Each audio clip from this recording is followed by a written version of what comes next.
Imagine que você vai tentar conversar em inglês e que você consegue, sem muito esforço, lembrar no momento certo a palavra perfeita para aquilo que você quer conversar e comunicar.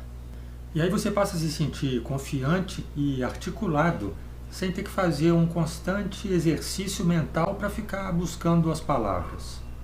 Esse vídeo aqui não é apenas para te ensinar novas palavras, ele é para te ensinar a otimizar através dos caminhos psicológicos mais úteis a maneira de você estudar para realmente aprender as palavras.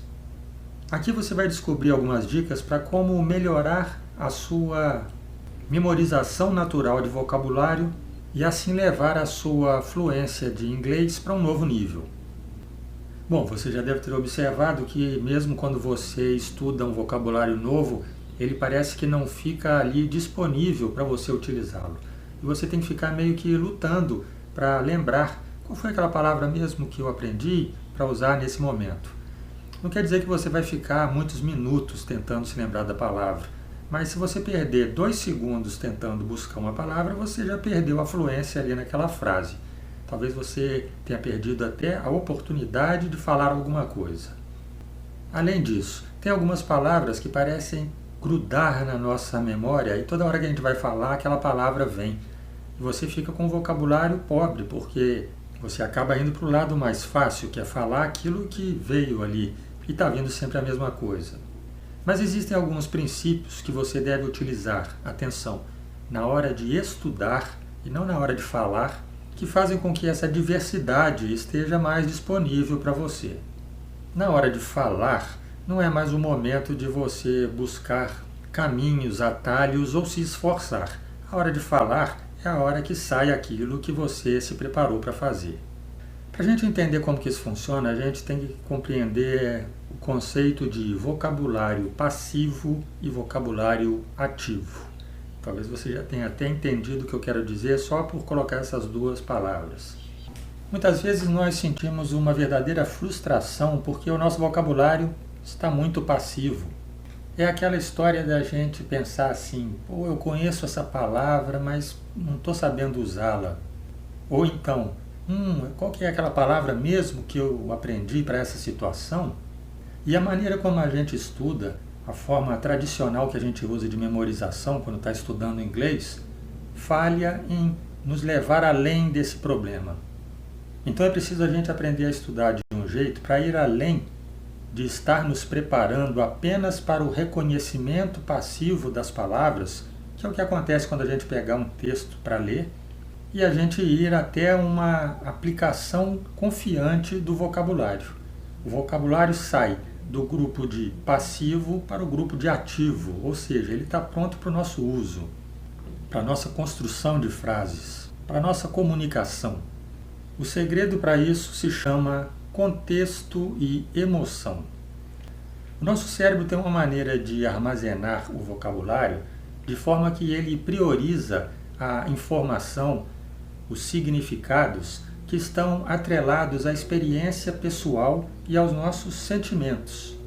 Ou seja, quando a gente aprende alguma palavra vinculada a uma emoção, a uma sensação ou uma situação que para a gente represente alguma coisa concreta, aquele significado fica impresso mais fortemente no nosso cérebro.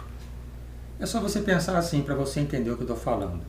Pense que você vai aprender 2 palavras, aproximadamente com o mesmo grau de dificuldade e com a mesma, digamos, importância. Não uma palavra com uma coisa muito pouco utilizada. 2 palavras ali com o mesmo nível de utilização.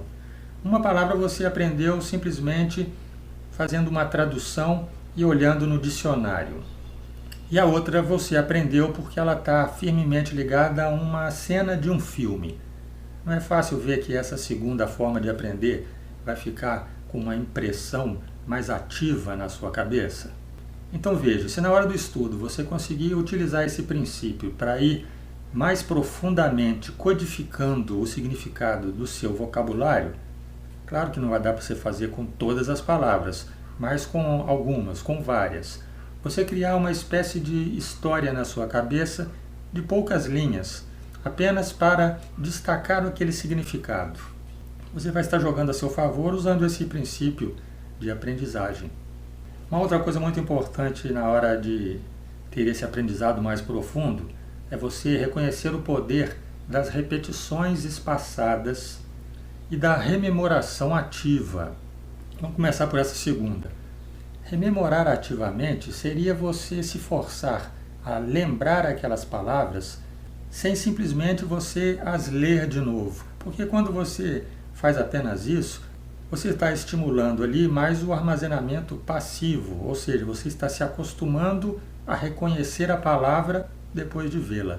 E isso não vai funcionar na hora que você for falar.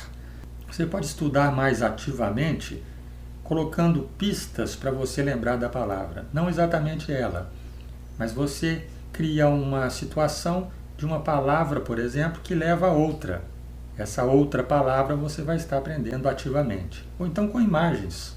Se você tiver um arquivo no seu computador cheio de imagens, sem a palavra escrita, quando você olha para a imagem, você se força ativamente a recordar ali daquele vocabulário.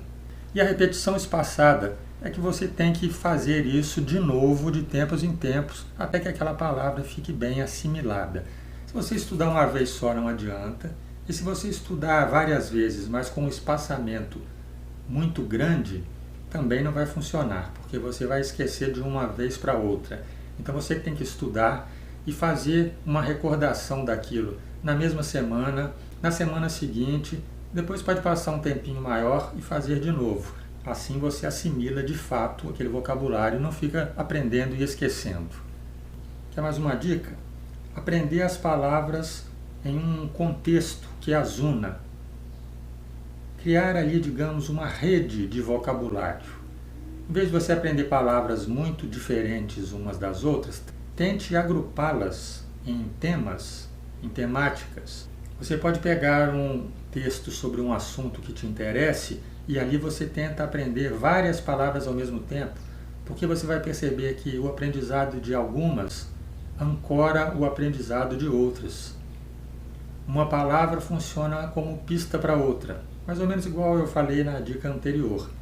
Mas aqui, em vez de uni-las com imagens, você estará unindo-as com um contexto, com um significado maior de um texto. Bom, como última dica, você tem que fechar esse ciclo, usando as palavras novas na formação de frases efetivas. É importante a gente enfatizar que é crucial esse passo de você